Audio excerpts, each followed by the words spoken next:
Apakah kalian pernah melewati jembatan Ancol saat malam hari? Ada yang bilang, di sana sering terlihat sosok perempuan cantik yang tiba-tiba menghilang.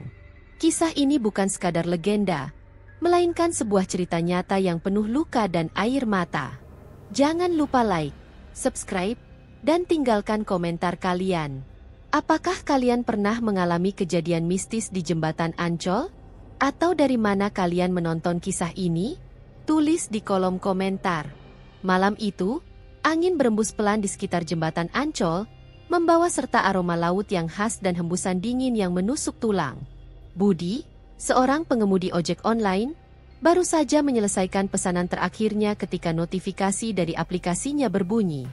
Sebuah pesanan masuk di daerah Ancol. Ia sempat ragu, karena sudah lewat tengah malam dan kawasan itu terkenal dengan cerita-cerita mistis. Namun, karena kebutuhan dan tuntutan hidup, ia menekan tombol "terima" tanpa banyak berpikir. Dengan motornya, Budi melaju menyusuri jalanan sepi. Lampu-lampu jalan menerangi trotoar yang kosong, bayangan panjang tiang listrik bergoyang mengikuti tiupan angin. Ketika ia tiba di titik penjemputan, matanya mencari-cari calon penumpang. Awalnya, tak ada siapapun di sana. Ia mulai berpikir mungkin ini order fiktif, sesuatu yang biasa terjadi pada pengemudi online.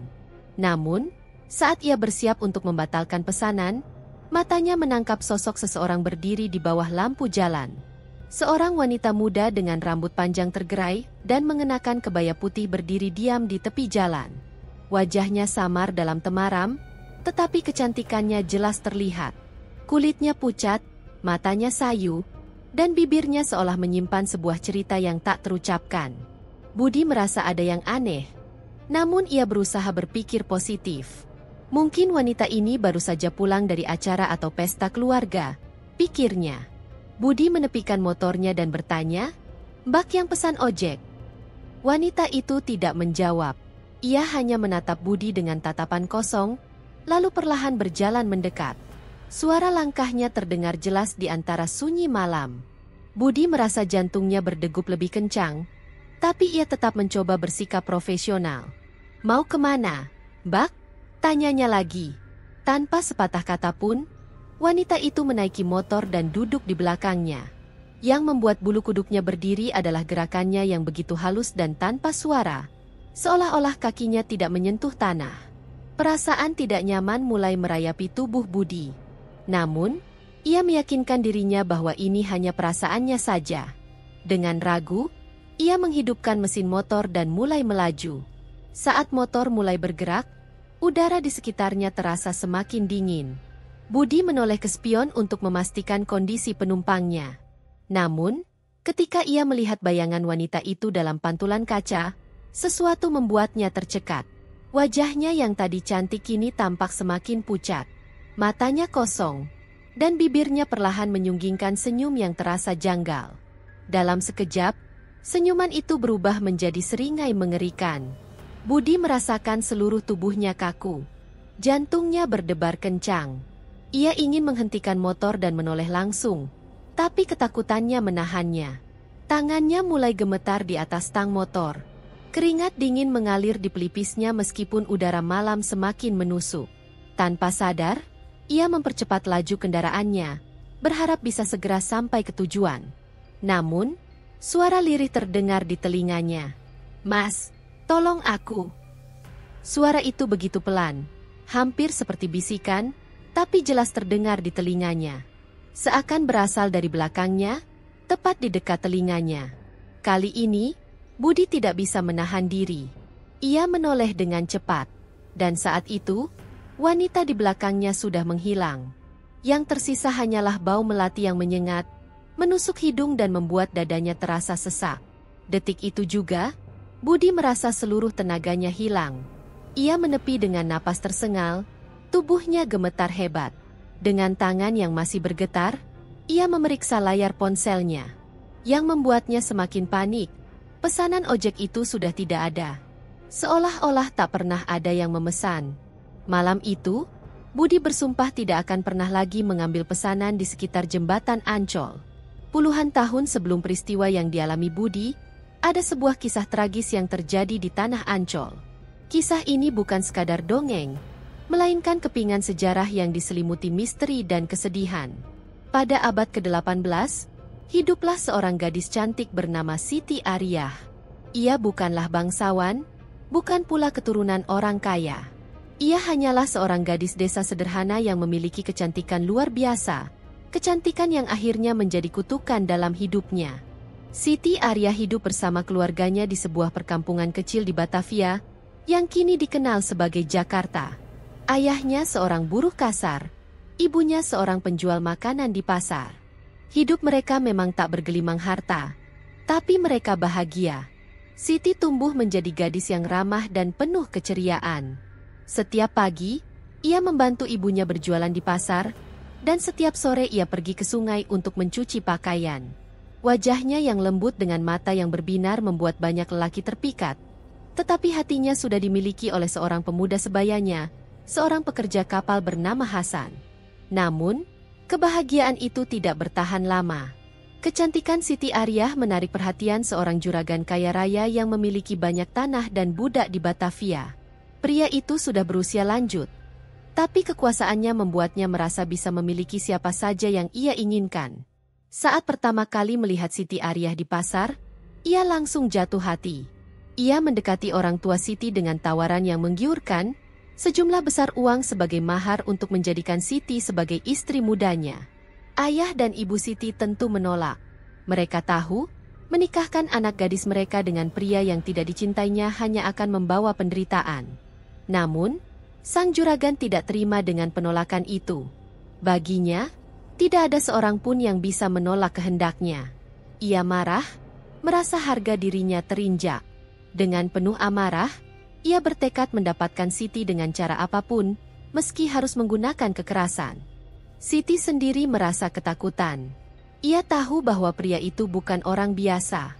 Ia memiliki koneksi dengan pejabat-pejabat Belanda dan sering menggunakan kekuasaannya untuk menekan orang-orang yang melawan kehendaknya. Ia mencoba bersembunyi, menghindari tempat-tempat yang sering dikunjungi sang juragan. Hasan, pemuda yang dicintainya, berjanji akan melindunginya. Mereka berencana melarikan diri ke tempat yang lebih aman, mencari kehidupan baru di luar Batavia, namun, rencana mereka tidak berjalan sesuai harapan. Suatu malam, ketika Siti Ariyah sedang bersiap untuk pergi bersama Hasan, sekumpulan orang tak dikenal mendobrak pintu rumahnya. Mereka adalah anak buah sang juragan, pria-pria berbadan kekar yang siap melakukan apa saja demi majikannya. Hasan berusaha melawan, tapi jumlah mereka terlalu banyak. Ia dipukul hingga tak sadarkan diri, sementara Siti Ariyah menjerit, meronta, memohon agar mereka melepaskannya. Namun, tak ada belas kasihan di mata para penculik itu. Dengan paksa, mereka menyeret Siti keluar dari rumahnya. Ibunya menangis, berusaha menarik tangan putrinya, tetapi salah satu pria itu mendorongnya hingga terjatuh. Ayahnya yang sudah tua tidak berdaya melawan. Dalam sekejap, Siti dibawa pergi ke dalam kegelapan malam. Jeritannya menggema di antara rumah-rumah yang tertidur.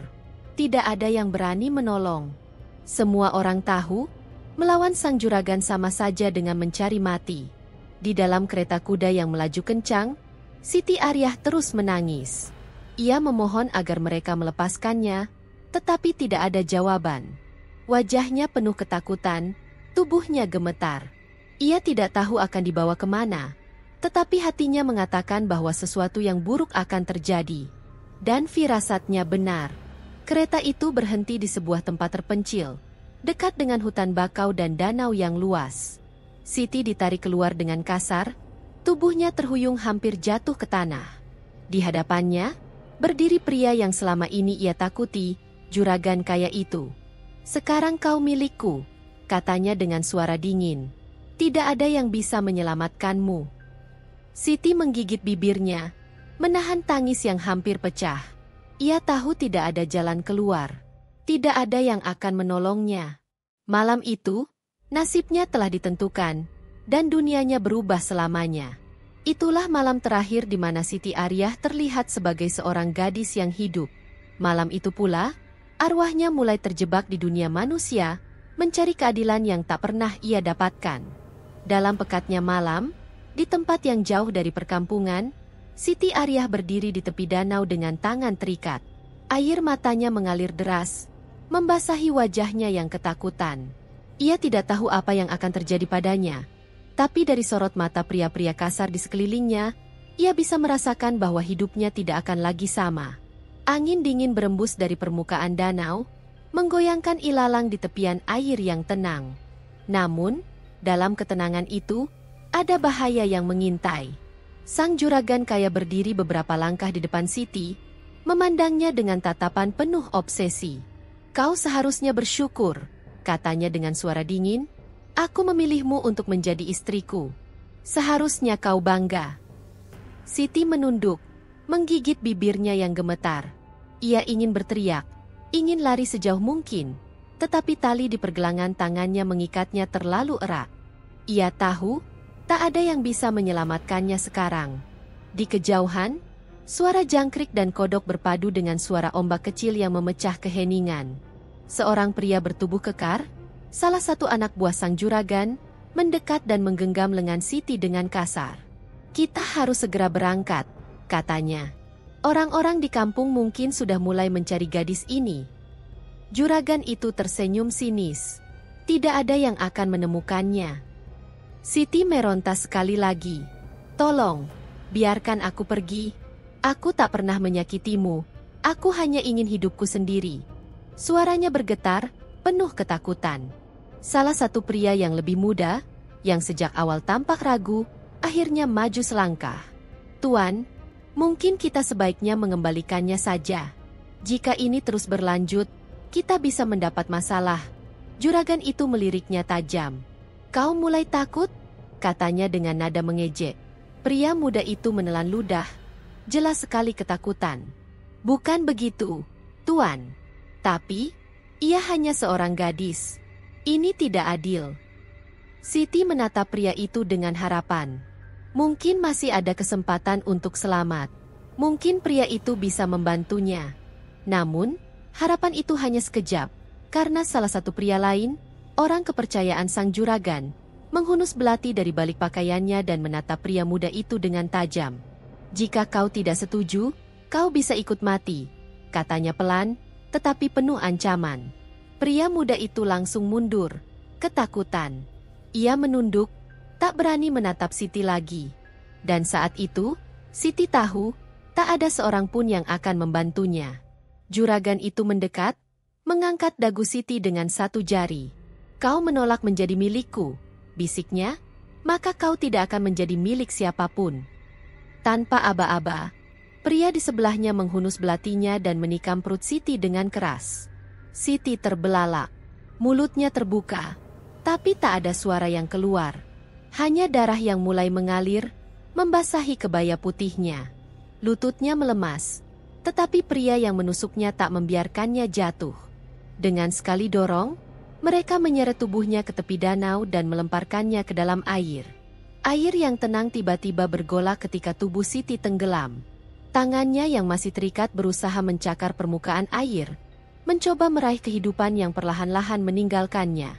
Matanya masih terbuka, menatap bulan yang bersinar di langit malam, sebelum akhirnya kegelapan menelannya sepenuhnya. Danau itu kembali tenang, seolah tak pernah terjadi apa-apa. Para pria itu berdiri diam di tepi, terengah-engah. Pria muda yang tadi sempat membela Siti berbalik, tak sanggup melihat apa yang baru saja mereka lakukan. Namun, juragan itu hanya tersenyum puas. "Tak ada yang akan menemukannya," katanya dengan nada dingin. "Kita pergi." Mereka pun meninggalkan tempat itu, membiarkan air danau menutupi jejak kejahatan mereka. Namun, mereka lupa satu hal, arwah yang mati dengan dendam tak akan pernah pergi dengan tenang. Sejak malam tragis itu, penduduk di sekitar Ancol mulai merasakan kehadiran yang tak terlihat. Awalnya, kejadian-kejadian aneh hanya berupa bisikan samar di telinga mereka yang berjalan sendirian di malam hari. Beberapa nelayan yang mencari ikan di danau dekat lokasi kejadian sering mendengar suara rintihan perempuan, seperti seseorang yang sedang menangis dalam kesedihan mendalam. Air danau yang biasanya tenang, kadang tiba-tiba bergelombang tanpa ada angin, seolah-olah ada sesuatu yang bergerak di bawah permukaannya. Warga mulai merasa ada yang tidak beres. Suatu malam, seorang pria yang pulang larut dari pekerjaannya di pelabuhan melihat sesosok perempuan berdiri di tepi jalan. Ia mengenakan kebaya putih, rambut panjangnya tergerai, wajahnya tertunduk. Pria itu mengira perempuan itu seorang penduduk yang butuh bantuan, segera menghampirinya. "Mbak, kenapa malam-malam di sini sendirian?" tanyanya dengan nada khawatir. Wanita itu tidak menjawab. Ia hanya mengangkat wajahnya perlahan. Dan saat itulah pria itu merasakan tubuhnya membeku. Wajah perempuan itu pucat pasi, matanya kosong, dan bibirnya tersenyum tipis dengan ekspresi yang membuat bulu kuduknya berdiri. Yang lebih mengerikan, kaki perempuan itu tidak menyentuh tanah. Pria itu berteriak dan langsung berlari sekuat tenaga, meninggalkan sepeda ontelnya di jalan. Sejak saat itu, kabar tentang si manis jembatan Ancol mulai menyebar. Banyak orang mengaku pernah melihat sosok yang sama. Wanita berbaju kebaya putih, sering muncul di malam hari, dan menghilang dalam sekejap. Tapi bukan hanya warga biasa yang mengalami kejadian aneh. Beberapa pengemudi delman yang bekerja di sekitar Ancol pada masa kolonial Belanda juga bercerita tentang seorang penumpang misterius. Malam-malam tertentu, seorang perempuan muda menaiki delman mereka, meminta diantarkan ke suatu tempat. Namun, saat delman hampir sampai di tujuan, ketika kusir menoleh ke belakang untuk menagih ongkos, perempuan itu telah lenyap tanpa jejak. Yang tersisa hanyalah bau melati yang begitu menyengat, seolah-olah baru saja ada yang meninggalkan dunia ini. Semakin hari, cerita-cerita tentang hantu si manis jembatan Ancol semakin berkembang. Pada era modern, cerita ini tidak hanya beredar dari mulut ke mulut, tetapi juga muncul dalam pengalaman nyata para pengemudi taksi dan ojek online. Banyak yang melaporkan kejadian serupa. Seorang wanita cantik yang memesan tumpangan di tengah malam, duduk diam di belakang, namun ketika pengemudi melirik ke spion, bayangannya tak terlihat. Salah satu kejadian paling terkenal dialami oleh seorang sopir taksi pada tahun 1990-an. Malam itu, ia menerima penumpang seorang wanita muda yang ingin pergi ke sebuah hotel di kawasan Ancol. Selama perjalanan, wanita itu hanya diam, menundukkan kepala, sesekali tersenyum ketika sopir mengajaknya bicara. Tapi ketika taksi tiba di depan hotel, sopir terkejut bukan main. Wanita itu sudah menghilang, padahal pintu taksi tak pernah terbuka. Bingung dan ketakutan, sopir itu masuk ke dalam hotel untuk bertanya kepada resepsionis. Namun, apa yang ia dengar justru semakin membuat bulu kuduknya merinding. Pegawai hotel berkata bahwa kejadian seperti ini sudah sering terjadi. Setiap beberapa bulan sekali, ada pengemudi yang datang dengan cerita yang sama, membawa seorang penumpang wanita yang tiba-tiba menghilang sebelum sampai tujuan. Banyak paranormal percaya bahwa arwah Siti Ariyah belum menemukan ketenangan. Ia mati dalam ketidakadilan, dikhianati oleh kehidupan, dan dibunuh tanpa belas kasihan. Rohnya masih terjebak di dunia ini, mencari jawaban yang tak kunjung datang. Apakah ia mencari seseorang yang bisa memberinya keadilan? Ataukah ia hanya ingin mengingatkan bahwa tragedinya pernah terjadi? Sampai hari ini, cerita si manis jembatan Ancol tetap hidup, menghantui siapa saja yang melewati tempat itu di malam hari. Jika suatu malam kalian berjalan di sekitar Ancol dan mencium bau melati yang begitu kuat, jangan menoleh ke belakang. Bisa jadi, ia ada di sana, mengawasi kalian. Kembali ke kisah Budi, malam itu masih sunyi saat ia melajukan motornya melewati jalanan Ancol yang sepi. Wanita yang tadi menunggu di bawah lampu jalan kini duduk di belakangnya. Tanpa suara, tanpa gerakan sedikit pun. Budi mencoba tetap fokus, meyakinkan dirinya bahwa ini hanya pesanan biasa. Tapi semakin jauh ia berkendara, perasaan tidak nyaman mulai merayapi tubuhnya. Udara malam yang semula hanya terasa sejuk, kini berubah menjadi dingin menusuk tulang. Ia melirik ke spion, ingin memastikan bahwa penumpangnya baik-baik saja. Tapi yang dilihatnya membuat napasnya tercekat. Bayangan wanita itu tidak ada di spion. Padahal, ia bisa merasakan dengan jelas bahwa seseorang masih duduk di belakangnya. Jantung Budi mulai berdegup kencang. Ia mencoba menepis ketakutannya. Mungkin ini hanya efek cahaya, pikirnya dalam hati. Tapi saat ia kembali menoleh ke kaca spion, kali ini ia melihat sesuatu yang lebih mengerikan. Wajah wanita itu berubah. Kulitnya semakin pucat, matanya kosong, dan bibirnya menyunggingkan senyum aneh yang membuat bulu kuduknya berdiri. Budi langsung mengalihkan pandangannya ke jalan di depan, tangannya mulai gemetar di atas tang motor. Ia ingin berhenti, tapi nalurinya mengatakan untuk terus melaju. Keringat dingin mulai mengalir di pelipisnya meskipun udara malam terasa semakin dingin. Tiba-tiba, suara lirih terdengar di telinganya. "Mas, tolong aku." Budi tersentak. Suara itu terdengar begitu dekat, seperti seseorang yang sedang berbisik langsung di telinganya. Jantungnya semakin berdetak tak karuan. Ia ingin menoleh, ingin memastikan apa yang sebenarnya terjadi, tapi ketakutan menahannya. Namun, sesuatu yang lebih mengerikan terjadi. Perlahan, ia merasakan sesuatu merayap di bahunya. Lembut, dingin, dan sangat ringan, seperti jari jemari seseorang. Budi langsung menarik gas kencang mungkin, berharap bisa segera keluar dari area itu. Tapi jalanan terasa begitu panjang, seolah-olah tidak pernah berujung. Suara tangisan samar mulai terdengar, menyatu dengan hembusan angin malam. Ketika akhirnya ia sampai di persimpangan, ia memberanikan diri menepi dan menoleh ke belakang. Dan saat itu, wanita itu sudah tidak ada. Yang tersisa hanyalah bau melati yang begitu menyengat, menusuk hidungnya dan membuat dadanya terasa sesak. Budi merasakan tubuhnya melemas. Napasnya tersengal, tangannya masih gemetar hebat. Ia memeriksa ponselnya untuk memastikan pesanan tadi. Tapi apa yang ia lihat justru semakin membuatnya merinding. Pesanan itu sudah tidak ada. Seolah-olah tidak pernah ada yang memesannya sejak awal. Dengan panik, Budi segera menghidupkan motornya lagi dan pergi dari tempat itu secepat mungkin. Malam itu, ia bersumpah tidak akan pernah lagi menerima pesanan di sekitar jembatan Ancol, tak peduli berapapun bayarannya. Namun, kisah ini bukan hanya terjadi pada Budi. Banyak pengemudi lain yang mengalami kejadian serupa, mendapatkan penumpang seorang wanita cantik yang tiba-tiba menghilang di tengah perjalanan. Si manis jembatan Ancol, yang konon adalah arwah Siti Ariyah, masih tetap ada. Masih mencari sesuatu yang belum ia temukan. Mungkin keadilan, mungkin ketenangan, atau mungkin ia masih menunggu seseorang yang mau membawanya pulang. Kisah Siti Ariyah adalah kisah tentang cinta yang direnggut, ketidakadilan yang mengakar, dan dendam yang tak pernah padam. Ia bukan sekadar legenda atau cerita rakyat yang diceritakan untuk menakuti anak-anak. Ia adalah simbol dari perempuan yang kehilangan haknya, yang diambil paksa dari kehidupannya dan dilempar ke dalam kegelapan tanpa ada yang membelanya.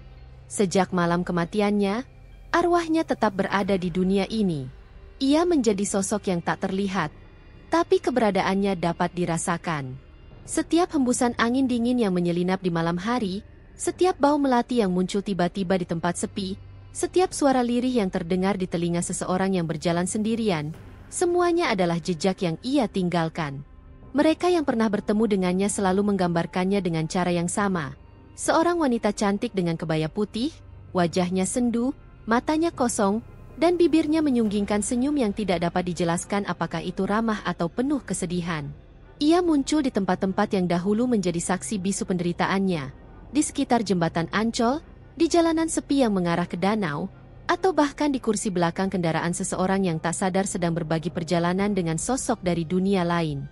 Banyak yang percaya bahwa arwahnya belum bisa pergi karena belum mendapatkan ketenangan. Ada yang mengatakan bahwa ia masih menunggu seseorang yang bisa menolongnya. Seseorang yang bisa membebaskan jiwanya dari belenggu dendam yang telah mengikatnya selama berabad-abad. Ada pula yang beranggapan bahwa ia terus mencari keadilan, sesuatu yang tidak pernah ia dapatkan saat masih hidup. Namun, ada juga yang percaya bahwa arwah Siti Ariyah tidak akan pernah bisa benar-benar pergi. Bahwa luka yang ia alami terlalu dalam, terlalu menyakitkan untuk dilupakan begitu saja. Bahwa meskipun orang-orang yang telah menyakitinya sudah lama meninggal dan lenyap dari dunia ini, kenangan tentang perbuatan mereka tetap tertinggal dalam dimensi yang tak kasat mata. Dan selama kisahnya masih terus diceritakan, selama namanya masih disebut dalam bisikan orang-orang yang melewati jembatan Ancol di malam hari, arwahnya akan tetap ada. Menunggu, mengawasi. Mungkin suatu hari, seseorang akan menemukan cara untuk membebaskan Siti Ariyah dari penderitaannya. Mungkin suatu hari, ia akan menemukan kedamaian yang selama ini ia cari. Tapi sampai hari itu tiba, satu hal yang pasti, ketika kalian melewati jembatan Ancol di tengah malam dan mencium aroma melati yang begitu kuat, berhati-hatilah. Bisa jadi, ia ada di dekat kalian.